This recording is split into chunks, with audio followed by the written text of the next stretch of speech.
इधर सामने आया। ये बताओ हमें ये एक्सीडेंट के बारे में। ये हमाम से ये गाड़ी आ रही थी, जब मैं नीचे था अभी मैंने नीचे सुना है कि यहाँ हमाम मरतूब से ये गाड़ी आ रही है, और मैं मौके पर यहाँ बाद में पहुँचा हूँ कि इसके बोल रहे थे लोग कि यहाँ कुछ 6 आदमी मार गए हैं, मगर नीचे वाले बोल रहे थे कि 6 आदमी मार गए हैं। अभी मैंने देखा नहीं है कोई कि यहाँ कौन से मार गए, सब लोग कहते हैं। और मसला ये है कि ये ड्राइवर जो है, ड्राइवर ये गाड़ी तेज चलाता है, बहुत तेज चलाता है ये गाड़ी।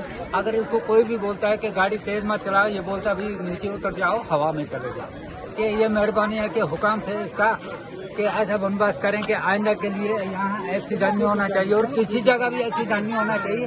क्योंकि मेहरबानी है कि हमने यहाँ मौके पर ये इतने जाने चाहिए होगी कि इन लोगों को ये बाजार सब लोगों को कितना का बताया जा रहा है? रिपोर्ट्स क्या है, कितने बता रहे? ये बोलते हैं 6 आदमी की रिपोर्ट है जो यहाँ डेथ हो गए। अच्छा, अभी ये पूरा पता नहीं आगे कितने जख्मी हुए हैं, क्या हुआ। पुलिस तो बता रही है फिलहाल एक का। पुलिस को, हाँ पुलिस को बता दिया एक का, और कभी बोलते हैं 4 आदमी, कभी एक, मगर एक का यहाँ से लोग मुझे बोल रहे थे डेथ हो गया उधर। इस गाड़ी में कितने लोग सवार थे? गाड़ी में ये कम से कम इसमें 50 लोग सवार था।